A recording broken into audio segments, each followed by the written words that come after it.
Hi guys, welcome to Lockdown Coder channel. இன்றைக்கி நம்ம பார்க்க போகிற டாபிக் ரிடெக்ஸ். சரியா? ரிடெக்ஸ் எப்படி இருக்கும்? கருப்பாக இருக்குமா சிவப்பாக இருக்குமா? ஸோ அது எல்லாத்தையும் டோட்டலாக பார்த்துடலாம். ஓகேவா? இந்த ரிடெக்ஸில் மொத்தம் 3 கான்செப்ட் இருக்குது. ஓகேவா? அதை நம்ம பார்க்க போகிறோம். ஓகே, இப்போ அந்த 3 கான்செப்ட் என்ன என்ன அப்படின்னா, ஃபஸ்ட்டு ஸ்டோர், ரெண்டாவது ஆக்ஷன், மூணாவது ரெடியூசர். சரியா? இப்போ ஸ்டோர்னால் என்னென்னு பார்க்கலாம். ஸ்டோர்னால் ஒன்றும் கிடையாது, நம்ம மளிகை கடையில் இருக்கிற ஸ்டோரு அதே மாதிரி கான்செப்ட்டு. சரியா?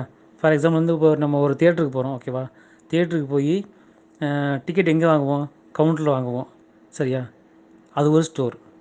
ஓகே, டிக்கெட் எங்கே வாங்குவோம்? கவுண்டர் வாங்குவோம். டிக்கெட் அங்கே தான் ஸ்டோர் பண்ணி வச்சுருக்காங்க, அதனால் அது ஒரு ஸ்டோர். ஓகே, அடுத்து ஆக்ஷன். ஆக்ஷனாக டிக்கெட் வாங்குறது, அது ஒரு ஆக்ஷன். சரியா? ஸோ டிக்கெட் வாங்குகிறோம், அது ஒரு ஆக்ஷன். ஸ்டோர்லேருந்து டிக்கெட் பை பண்ணுறது, அது ஒரு ஆக்ஷன். சரியா? அடுத்து ரெடியூசர். இந்த ரெடியூசர் யார்? இந்த ரெடியூசர்னால் என்ன அப்படின்னா, ஸ்டோர் முடிஞ்சிச்சு, ஆக்ஷனுங்கிறது வந்து டிக்கெட் பை பண்ணுறது, அது ஒரு ஆக்ஷன் முடிஞ்சிச்சு.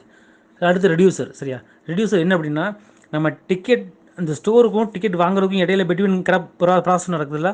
ஃபார் எக்ஸாம்பிள் வந்து அந்த டிக்கெட் கொடுக்குறால ஏஜென்ட்டு, அவரை வச்சுக்கலாம். சரியா? அந்த கான்செப்ட் வந்து ரெடியூசர். அதாவது டிக்கெட் வாங்குறதுக்கும் ஸ்டோரில் போய் டிக்கெட் வாங்குகிறோம். சரியா? டிக்கெட் கொடுக்குறாரு ஏஜென்ட்டு, ஆர் வந்து ரெடியூசர்னு வச்சுக்கலாம். இதுதான் கான்செப்ட். ஓகேவா? புரியுதா? புரியலாம் கீழே கமெண்ட் பண்ணுங்கள். ஓகே ஓகே கைஸ், பாய். நெக்ஸ்ட் வீடியோவில் பார்க்கலாம். தேங்க்யூ.